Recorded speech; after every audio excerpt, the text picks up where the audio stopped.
رسول اللہ صلی اللہ علیہ وسلم نے فرمایا، ہم دنیا میں تو بعد میں آئے لیکن قیامت کے دن سب سے آگے ہوں گے۔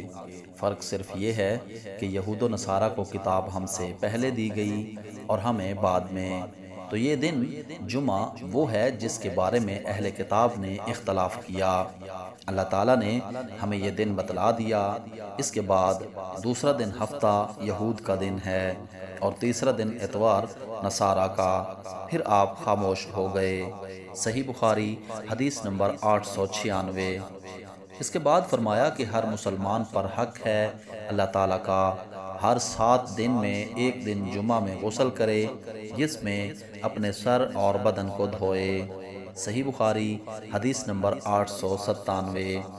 نبی کریم صلی اللہ علیہ وسلم نے فرمایا کہ اللہ تعالیٰ کا ہر مسلمان پر حق ہے کہ ہر 7 دن میں ایک دن جمعہ میں غسل کرے۔ صحیح بخاری حدیث نمبر 898۔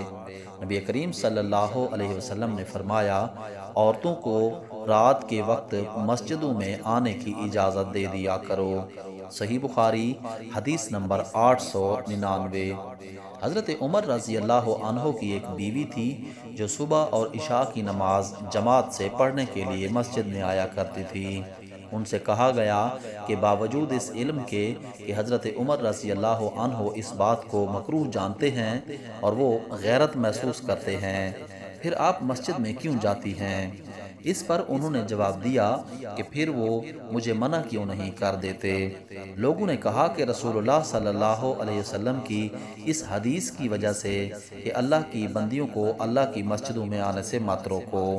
صحیح بخاری حدیث نمبر 900۔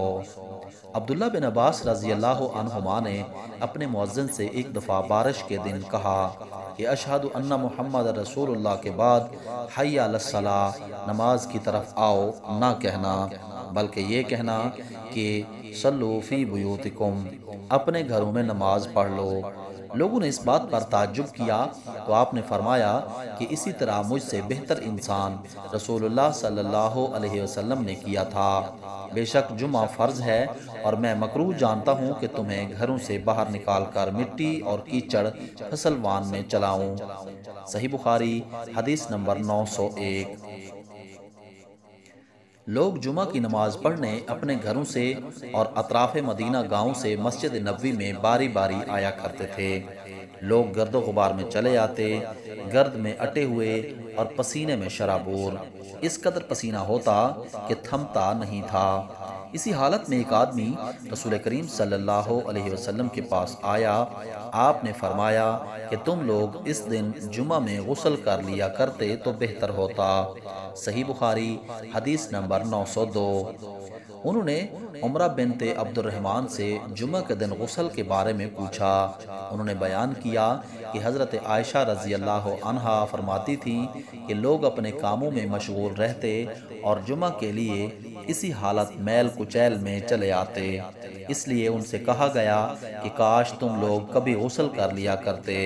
صحیح بخاری حدیث نمبر 903۔ رسول اللہ صلی اللہ علیہ وسلم جمعہ کی نماز اس وقت پڑھتے جب سورج ڈھل جاتا۔ صحیح بخاری حدیث نمبر 904۔ ہم جمعہ سویرے پڑھ لیا کرتے اور جمعہ کے بعد آرام کرتے تھے۔ صحیح بخاری حدیث نمبر 905۔